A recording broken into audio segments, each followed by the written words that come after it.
할렐루야. 아멘. 오늘도 예배로 나온 여러분들을 주님의 이름 환영하고 축복합니다. 아멘. 환영하고 축복할 일만 많아야 되는데 인생을 살아가는 것이 우리가 뜻하지 않게 문제를 만날 때가 허다히 많습니다. 그 문제를 만날 때 여러분들은 누구를 찾아갑니까? 어떻게 반응을 합니까? 누구 찾아가십니까? 우리는 주님을 찾아갑니다. 주님 앞에 나아가서 우리의 문제를 아뢰고 통곡하고 절규하고 간구하고 기도합니다. 그런데 그때 그 주님의 드리는 기도 드릴 때마다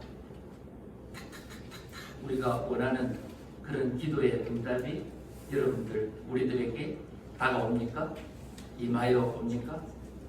우리 수민이가 기도를 얼마나 많이 했는지 고개를 하루하루 탁 쳤습니다. 절레절레 흔듭니다. 그렇습니다.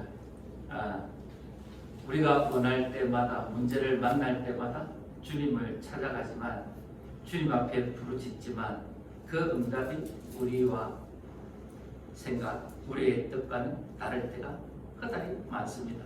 대표적으로 누가 있을까요? 모세가 나이 80에 주님으로부터 부름을 받았습니다. 일을 하기 시작했습니다. 40년 동안 정말 뼈가 부서지도록 영혼을 갈아 넣어서 그 사역을 다 마무리를 했습니다.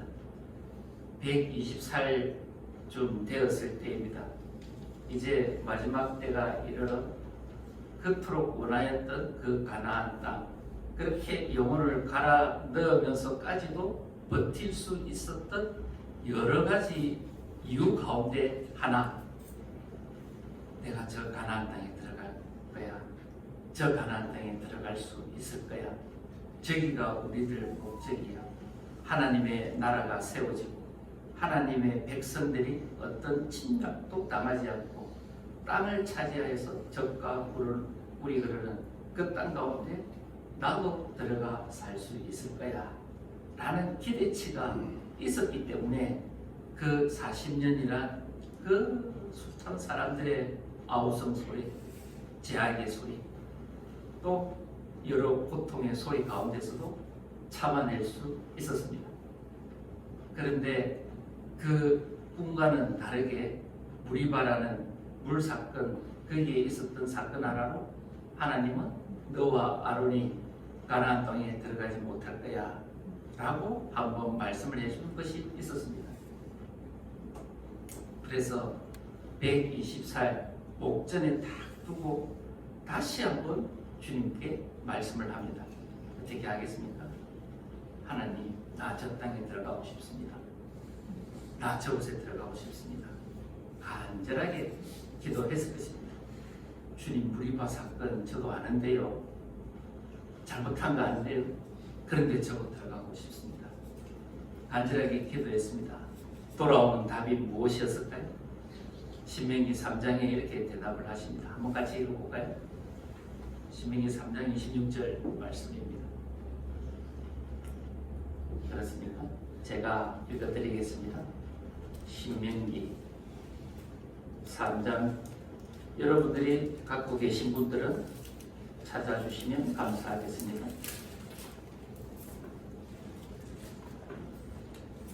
(264쪽에) 있습니다. 찾으신 분들은 함께 읽도록 하겠습니다. 신명기 3장 26절 말씀입니다.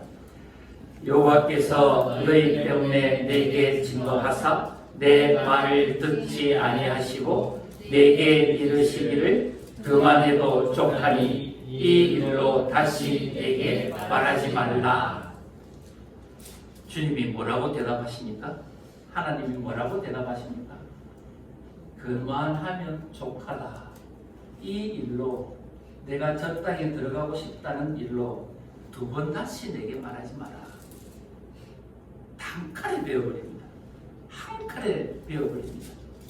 더 이상 이 건으로 대해서 내게 말하지 말라.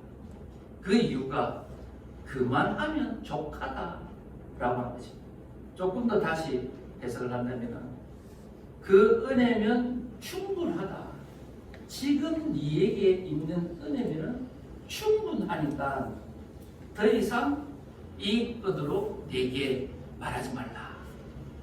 한 칼에 베어버립니다. 여러분, 이 마음이, 이 말씀이 어떻게 들려옵니까? 그럼 물을 수 있지. 하나님이십니까? 하나님이십니까? 당연히 이해하고 따라야지. 수용하고 수긍하고 이해가 되십니까? 사실은 이해 안 됩니다. 이게 우리들 마음입니다. 우리들의 심정입니다. 근데 오늘 이와 같은 똑같은 일을 당한 사람이 한 명 더 있습니다. 오늘 우리가 읽은 본문입니다. 오늘 본문 가운데 가만히 보니까 이 일이 있기 전에 10절에 바울은 육체의 가시를 가졌다라고 했습니다. 곧 육체의 질병이라고 합니다. 고통 가운데 있는 질병, 이것을 낫게 해달라고, 고쳐달라고 기도했다라고 오늘 8절이 이야기를 합니다. 주님, 내게는 육체의 질병이 있습니다. 이것을 고쳐주십시오. 간절하게 했겠습니까? 대충 했겠습니까? 3번을 했다고 하는데 간절하게 했겠죠. 간절하게 했습니다. 여기서 먼저 우리가 알아야 될 것은 기도하는 사람이 되어야 된다는 것입니다. 하나님 앞에 나의 문제가 생겼을 때 가장 먼저 주님 앞에 가지고 가서 기도하는 사람이어야 한다라고 하는 것입니다. 여러분, 기도는 누가 합니까? 대상이 정확해야 합니다. 기도는 하나님에게 하시는 것입니다. 대상이 정확하다면 그 대상을 향한 우리의 마음 자세는 어떠해야 합니까? 절대적 신뢰 안에 있어야 하는 것입니다. 방향이 옳아야 하고 그 대상이 어떤 분이신가를 정확하게 깨달아야 된다라고 하는 것이 기도의 전제 조건인 것입니다. 그러니까 바울이 지금 자기의 육신의 가시를 가지고 주님 앞에 기도를 했다라고 하는 것은 누구에게 기도를 해야 하고 그분이 어떤 분이시라는 것을 정확하게 알고 있는 믿음 가운데 기도를 했다라고 하는 것입니다. 우리가 기도를 할 때 오늘 극일교회 성도 여러분들이 기도를 할 때 우리의 기도는 방향성이 정확해야 합니다. 이것이 옳지 않고 기도 드리는 것을 성경은 중언부언한다 라고 하는 것입니다. 했던 말 계속 누구에게 하는지도 모르고 그가 누구인지도 모르는 상태에서 중언부언하는 기도 주님이 듣지 아니하신다 라고 하신 것입니다. 이렇게 누구에게 기도를 하고 그 대상이 어떤 존재라는 것을 분명히 아는 가운데 바울은 기도를 했습니다. 이 육체의 가시를 고쳐주십시오. 떠나가게 해주십시오. 물리쳐 주십시오. 라고 기도를 했습니다. 주님께서 돌아오는 대답이 무엇이었을까요? 그래, 바울, 네 얼마나 고생한지 내가 다 알아. 개종을 어떻게 했고 유럽 땅, 그 이국 땅을 통해 어떻게 전도를 하고 있는지 다 알아. 고쳐주어야 합니까? 말아야 합니까? 고쳐주어야 합니다. 맞죠? 예. 그런데 돌아오는 심각하게 절제를 보면서 대답하는 사람이 왜 맞죠? 돌아오는 대답은 무엇이었을까요? 8절, 9절 한번 읽어보실까요? 9절에 주님이 말씀하십니다. 나에게 이르시기를 내 은혜가 내게 족하도다. 주님께서 하신 말씀입니다. 딱 여기까지. 내 은혜가 내게 족하다. 지금 너에게 있는 그 은혜가 너에게 좋게 충분해 넘쳐나. 더 이상 요구하지 마. 단칼에 빼어버립니다. 그렇다면 우리가 여기서 질문이 생깁니다. 주님께서 바울에게 그렇게 넘치게 주셨던 그 은혜는 도대체 무엇이길래 이렇게 질병 하나 그 고쳐달라고 하는데 그것도 자기의 유익도 아니고 결국은 선교를 위해서 전도를 위해 사용할 것인데 그 가시 하나 질병 하나 단칼에 끊어버리는 그 이유는 무엇일까? 도대체 어떤 은혜를 부어주셨길래 이것은 아무것도 아닌 듯 무시해버리는, 그냥 거절해버리는 그 은혜는 무엇일까? 궁금함이 들어오는 것입니다. 이 답이 이제 12장 처음부터 시작이 됩니다. 어쩌면은 10장부터 13장 전체의 이야기입니다. 가만히 보면은 바울이 자기가 어떤 영역 안에 있었는지, 자기가 영적인 능력이 무엇인지, 영적으로 충만함이 무엇인지 이야기를 하기 시작합니다. 10절. 나는 삼청천을 다녀왔어 라고 이야기를 합니다. 곧 천국을 다녀왔다, 낙원을 다녀왔다, 너희들이 볼 수 없는 환상과 계시를 통해서 나는 저 천국을 이미 다 보고 왔다 라고 이야기를 하고 있는 것입니다. 그러니까 바울이 갖고 있는 이 은혜는 아주 엄청난 은혜인 것입니다. 보통 사람들이 가지고 있지 아니하는 영적인 충만한 은혜인 것입니다. 여기 가운데 오늘 예배드리는 중 가운데 삼청천 천국 낙원을 환상 가운데 보고 오신 분 계십니까? 거닐고 오신 분 계십니까? 보십시오. 아무도 없지 않습니까? 그러니까 바울이 갖고 있는 하나님으로부터 받은 이 은혜가 얼마나 큰 것입니까? 지금 그 은혜가 네게 충만하다, 충분하다 라고 말씀을 하고 있는 것입니다. 그럼에도 불구하고 바울이 이 육체의 가시가 없기를 바랬던 이유는 무엇일까요? 이 육체의 질병이 고쳐지기를 원했던 이유가 무엇이었을까요? 그것을 알려고 하면 우리가 고린도서에 대한 배경을 조금 알아야 됩니다. 고린도 교회는 우리가 익히 알듯이 지금 그리스 땅에 있는 항구 도시입니다. 바울이 개척한 유럽 땅의 교회입니다. 바울이 개척을 하고 이제 또 다른 곳으로 옮겨갔는데 그곳 가운데 가짜들이 들어왔습니다. 거짓 교사들이 들어와서 유대주의자들이 들어와서 바울을 계속 공격하는 것입니다. 그러니까 담임 목사를 계속 공격을 하는 것입니다. 가짜야, 진짜 사도가 아니야 라고 하는 말로 그 고린도 교회 사람들을 계속 유혹하고 미혹하고 바울의 사도권을 부정하게 만드는 것입니다. 인정하지 않게 하는 것입니다. 그런데 문제는 이 유혹에 많이 넘어갔다는 것입니다. 문제가 지금 심각하게 걸려있는 것입니다. 그런데 이 사람들이 이렇게 공격하는 것 가운데 가만히 봐봐. 바울이 그 질병을 자기가 가지고 있으면서도 자기가 전하는 복음이 뭐야?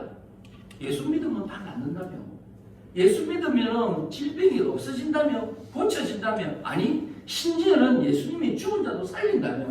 그런데 그 복음을 전하는 사도는 왜 그 질병을 자기 몸에 있는 그것도 고치지 못하면 그 복음을 전하느냐? 꼭 가짜다. 바울이 말하면은 다 병이 나아져야 되는 것이 아니냐.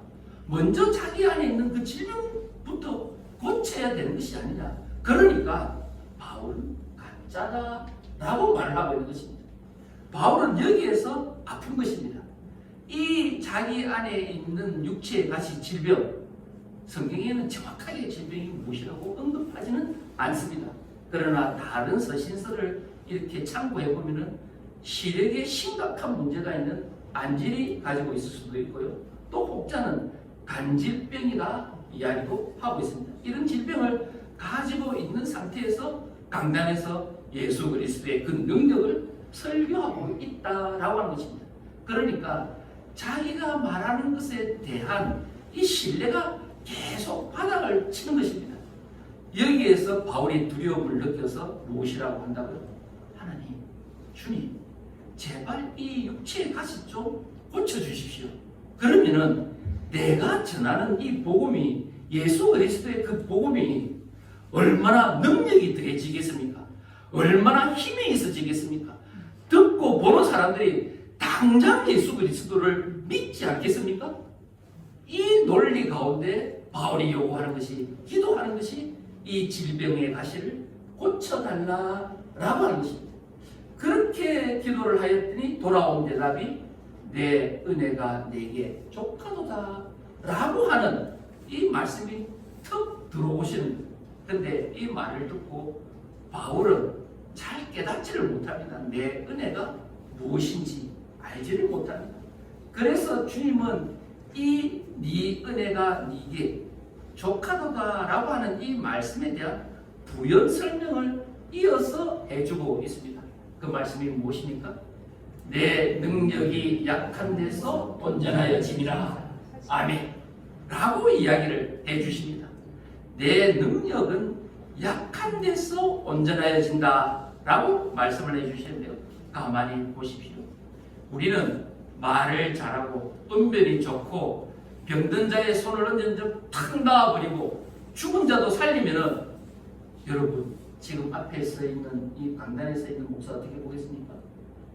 온갖 사람 다 데리고 올 것입니다. 여러분들이 직접 다 데리고 올 것입니다. 얼마나 큰 능력이 일어나겠습니까? 그런데 주님은, 하나님의 능력은 그런 데 나타나지 아니하고 어느 곳에 나타난다고 합니까? 약한 데서 온전해진다. 약한 곳에서 온전해진다 라고 합니다. 가만히 보십시오. 이 말이 우리들에게 얼마나 큰 기쁨이고 할렐루야 라고 외쳐야 하는지. 제가 조금 늦은 나이에 신학을 시작했습니다. 부르심을 받고 갔습니다. 얼마나 꿈에 부풀었겠습니까? 저는 신학교 가면 천사만 사는 줄 알았습니다. 날개 없는 천사들, 날개 숙인 천사들만 뭘 이렇게 사는 사람들만 모인 곳이 신학교인 줄 알았습니다. 가니까요, 사람들이 어떻게 그래 똑똑합니까? 교수들은 기본적으로 박사학위 몇 개가 있어야 됩니다. 기본적으로. 그러니까 하는 언어와 이 학문의 깊이가 상상을 초월합니다. 그 밑에 배우는 젊은 학생들이요, 얼마나 빠릅니까? 머리가 빡빡 돌아. 말하는 것마다 다 알아듣습니다. 다 대답을 합니다. 맨 뒤에 아무 소리도 들려오지 않는 사람이 저였습니다. 너무너무 고통스러웠습니다. 늦은 나이에 다시 공부를 시작한다는 이 고통은 상상을 초월합니다. 눈물 없이는 다닐 수가 없습니다. 그만두고 싶은 마음이 매일매일 일어났습니다. 내가 할 자리가 아니구나. 내가 가야 할 길이 아니구나. 똑똑한 사람들이 가는 곳이구나. 당장 그만둬야 되겠구나. 눈물로 신학교를 다녔습니다. 그때 하나님이 제게 주신 말씀이 무엇입니까? 내 능력이 약한 데서 온전하여집니다. 내 능력이 약한 데서 온전하여집니다. 그리고 그 사람들이 제가 무슨 꿈을 갖고 갔다 했습니까? 날개 달린 천사인 줄 알았다니까요. 다 거룩한 사람들만 모인 줄 알았습니다. 죄도 없고 흠도 없고 아무 흠결조차 없는 진짜 순결하고 거룩한 사람들만 모여 앉아있는 줄 알았습니다. 그런 생각, 그런 사람들을 보고 저를 보았을 때 어떤 마음이 들겠습니까? 상처투성이, 추정투성이, 불결한투성이, 죄투성이, 허물투성이, 자랑할 것이 하나 없는 것입니다. 다 천사들 가운데 저 혼자 이 까만 오리 같은 그 마음으로 앉아있었습니다. 그때 주님이 뭐라고 했겠습니까? 내 능력이 약한 데서 온전하여집니다. 할렐루야. 아멘. 하나님의 능력이 어디에서 나타난다고요? 약한 그곳에서 나타난다 라고 하는 것입니다. 이것을 깨달은, 이제 약한 데서 하나님의 능력이 나타난다 라고 하는 것을 깨달았던 이 바울의 그 다음에 기도가 앞에 8절의 기도와는 완전히 달라져 버립니다. 180도로 방향이 틀어집니다. 이 말씀을 딱 듣고 난 이후에 바울의 기도가 어떻게 변화되었습니까? 이어서 바울의 대답이 이렇습니다. 그러므로 도리어 크게 기뻐함으로 나의 여러 약한 것들에 대하여 자랑하리니 이는 그리스도의 능력이 내게 머물게 하려 함이라. 아멘. 약한 데서, 약한 곳을 통해서 약한 그 흔적, 상처, 아픔, 괴로움, 그곳을 통해서 하나님의 능력이, 주님의 능력이 임하신다는 사실을 딱 깨달았던 이 바울이 기도가 확 달라져 버립니다. 180도 달라져 버립니다. 무엇이라고 합니까? 도리어 크게 기쁨으로 나의 여러 약한 것들에 대하여 자랑하리니 라고 말씀을 하고 있는 것입니다. 가만히 생각해 보십시오. 오늘 여기에 모인 여러분들 강하십니까? 흠 하나 없는 완결하신 분입니까?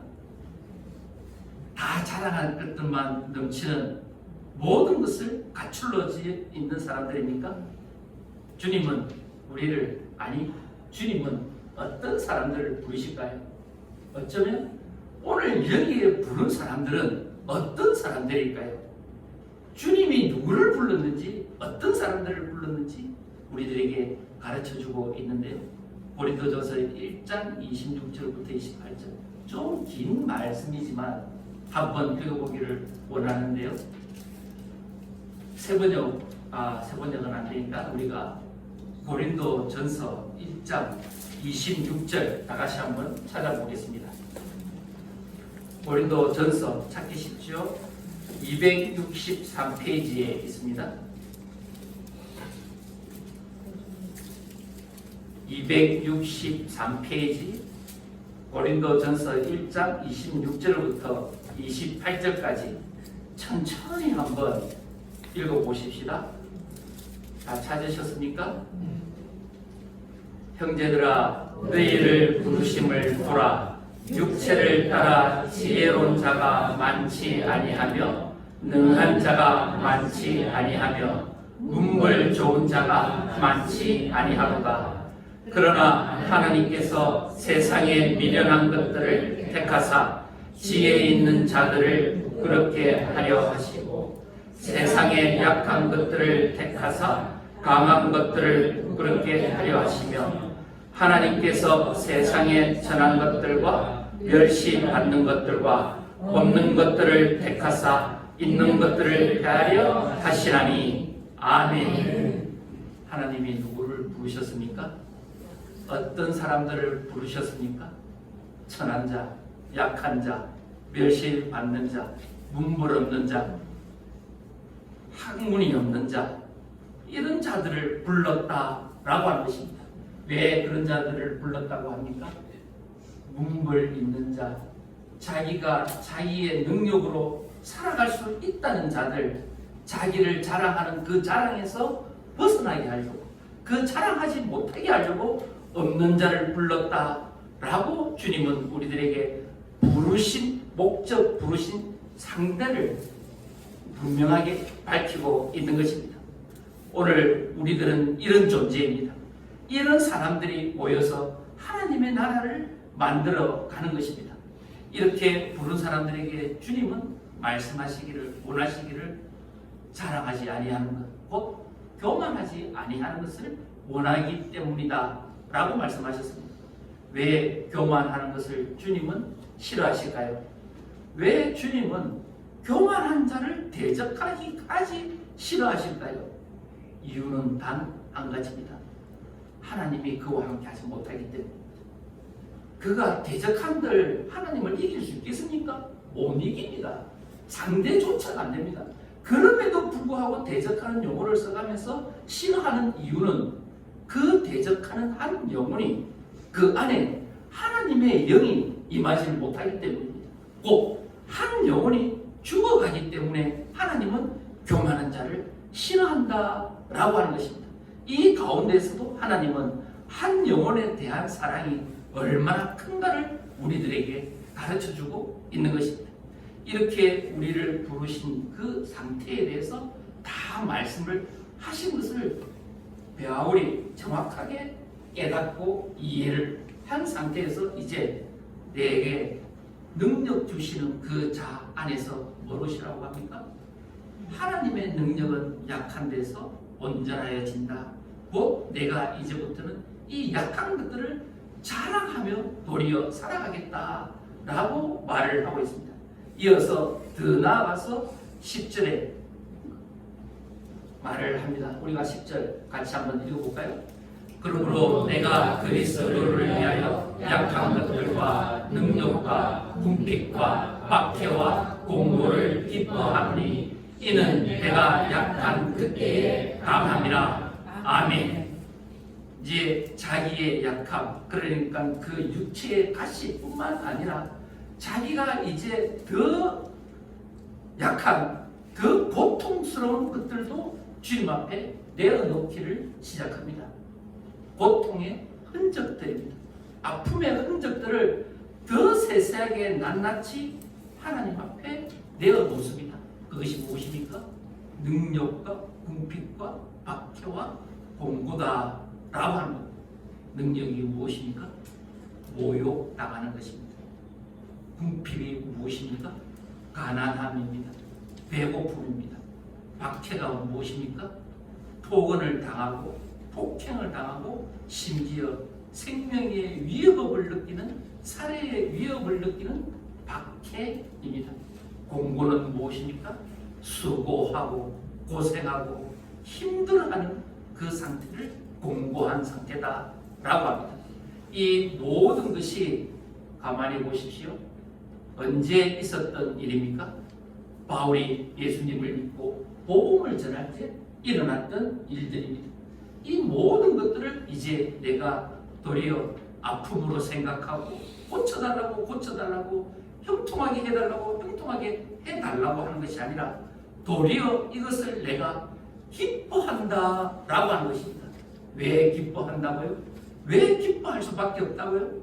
이 약한 것 하나하나, 이 고통의 흔적 하나하나들을 통해서 누가 역사하고 있다고요? 하나님의 능력이, 하나님의 은혜가 역사하는 그것이 내게 기쁨이고 은혜이다 라고 지금 고백을 하고 있는 것입니다. 그러면 가만히 이제 우리들을 생각해 보십시다. 우리들이 기도하는 많은 것들이 다 어떤 기도들입니까? 하나님, 이거 응답되어져야 합니다. 하나님, 이 일이 해결되어져야 합니다. 이 일이 반드시 해결되어져야 합니다. 누구입니까? 모세입니다. 하나님, 반드시 가나안 땅에 들어가야 합니다. 바울이 말합니다. 주님, 반드시 이 질병이 고쳐져야 합니다. 우리들의 기도입니다. 주님, 이 문제가 반드시 해결되어져야 합니다. 이 문제가 해결되지 않으면 아마 저는 죽을 수도 있습니다.